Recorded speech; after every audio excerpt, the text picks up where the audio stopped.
سے پہلی اللہ تبارک و تعالیٰ نے جو خوبی بیان فرمائی ہیں ایمان والوں کی، وہ بیان فرمائی ہیں کہ قد افلح المؤمنون الذین هم فی صلاتهم خاشعون، کہ کامیاب مومن وہ ہے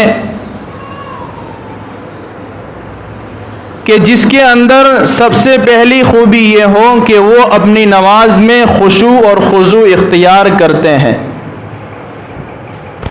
ہم عام طور پر جب بات کرتے ہیں بھئی نماز، اس آدمی نے نماز کو خشوع خضوع کے ساتھ پڑھا، دو لفظ استعمال کیے جاتے، خشوع اور خضوع۔ اس کا مطلب ہمیں سمجھنا ضروری ہے کہ خشوع کسے کہتے ہیں، خضوع کسے کہتے ہیں۔ خشوع کے اندر شین کا استعمال ہے اور خضوع کے اندر ضاد کا استعمال ہے۔ خضوع کہتے ہیں اس نماز کو جس کے اندر آدمی اپنے سارے اجزاء کو اللہ کی طرف جھکا دے، اللہ کی طرف کیا کر دے، جھکا دے، اسے خضوع کہا جاتا ہے۔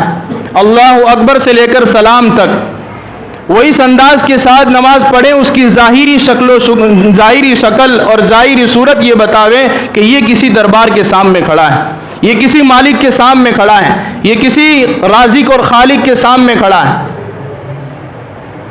کہ اللہ اکبر کی نیت باندھ لی، ہم اس مالک اور احکم الحاکمین کے سامنے کھڑے ہو گئے ہیں جو تمام کائنات کا مالک ہے، تمام مخلوقات کا خالق ہے۔ پھر اس کے اندر حرکت نہ ہو، بلکہ علماء نے کتابوں کے اندر، تفسیر کی کتابوں کے اندر لکھا ہے کہ خشوع کا ایک مطلب یہ ہے کہ آدمی نماز میں حرکت نہ کرے، کہ جب اللہ اکبر کی نیت باندھ لی تو ایسا کھڑا ہو جائیں جیسا کہ سخت زمین کے اوپر کسی لکڑی کو گاڑ دیا ہو۔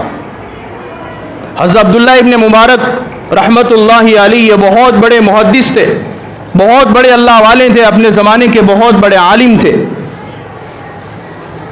وہ تہجد کی نماز گرمی کے موسم میں اپنے چھت کے اوپر پڑھتے تھے۔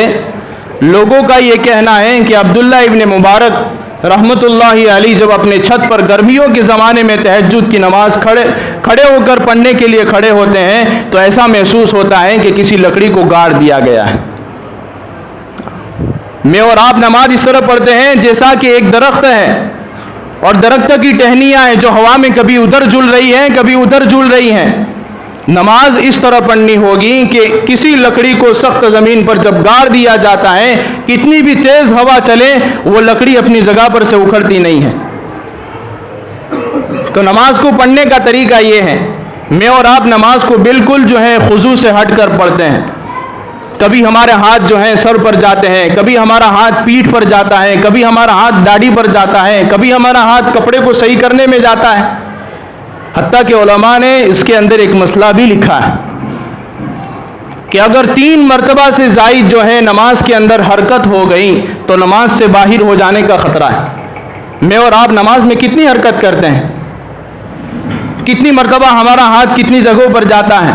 تو عزیز و بزرگوں، نماز کو خضوع کے ساتھ پڑھنا، اور بعض مرتبہ خضوع کا مطلب لوگ یہ بھی لے لیتے ہیں کہ جب نیت باندھتے ہیں اللہ اکبر کہہ کر تو اتنا سر جھکا لیتے ہیں کہ ان کی ٹھوڈی سینے پر لگ جاتی ہیں۔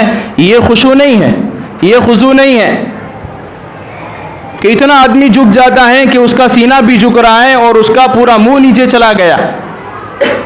نماز کا اصل سنت طریقے کے اندر یہ بات لکھی ہے کہ ہم اپنے سر کو اتنا ہی جھکائیں کہ ہماری نظر سجدے پر جائے اور آدمی بالکل سیدھا کھڑا رہے اور کوئی حرکت نہ کرے۔ کس کے سامنے کھڑا ہے؟ اس مالک کے سامنے کھڑا ہے۔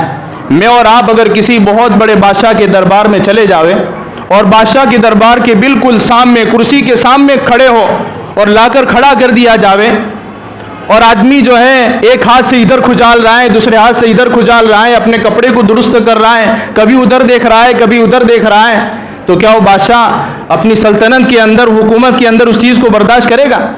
نہیں کرے گا۔ بھئی اس آدمی کو یہاں سے اٹھا کر باہر پھینکو، یہ کیا مذاق بنا رکھا ہے دربار کا، اس کو میرے دربار کی اہمیت نہیں ہے۔ اور میں اور آپ تو جس دربار کے اندر نماز پڑھنے آتے ہیں وہ احکم الحاکمین ہے، بادشاہوں کا بھی بادشاہ ہے، مالک ہے، خالق ہے، تمام مخلوقات کا وہ خالق ہے، ایک ہی وقت میں تمام مخلوقات کو روزی پہنچاتا ہے۔ کتابوں کے اندر لکھا ہے کہ اللہ نے 18,000 عالم بنائے ہیں، ایک عالم میں اور آپ جس کے اندر زندگی گزاریں وہ ایک عالم ہے. ایسے کتنے عالم ہیں؟ 18,000 عالم سے زائد بتائے ہیں. ہر مخلوق کو روزی پہنچانے والا اللہ ہے. اتنے بڑے مالک اور دربار کے احکم الحاکمین کے دربار میں کھڑے ہوں اور نماز میں ہماری توجہ نہ ہو اور نماز کے اندر ادھر ادھر ہو رہے ہو اور جو ہے نماز کے اندر حرکت جو ہے بہت زیادہ ہو رہی ہو, تو کیا وہ مالک اپنی نماز کو جو ہے اپنی بارگاہ میں قبول کرے گا؟ اسی لیے نماز کو جو ہے خضوع کے ساتھ پڑھنا. اور خشوع کا مطلب یہ ہے کہ دل کے طرف سے اور دل سے جو ہے اللہ کی طرف متوجہ ہونا. یعنی ہماری ظاہری حیت تو یہ بتا رہی کہ میں اللہ کے سامنے کھڑا ہوں, بالکل آدمی ساکن کھڑا ہے, اس کا سر بھی نہیں ہل رہا ہے, اس کے ہاتھ بھی نہیں ہل رہے ہیں اور لکڑی کی طرح گڑ گیا, لیکن دل اللہ کی طرف متوجہ ہے یا نہیں؟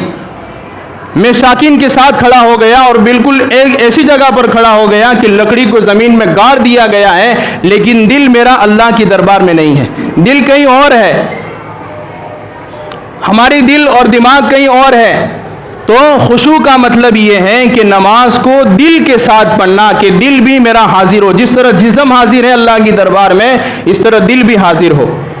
اس کو کہتے ہیں خشوع. اور اللہ تبارک و تعالیٰ نے اسی کا ذکر یہاں پر کیا ہے, الذین هم فی صلاتہم خاشعون, کہ میرے ایمان والے بندے وہ ہیں. سب سے پہلی صفت کامیابی کی ایمان والوں کی یہ بیان فرمائی کہ میرے ایمان والے بندے وہ ہیں جو اپنی نماز کو پڑھتے ہیں لیکن خشوع کے ساتھ پڑھتے ہیں, دل کے توجہ کے ساتھ پڑھتے ہیں. ان کی توجہ صرف میری طرف رہتی ہے, کسی اور کی طرف نہیں رہتی.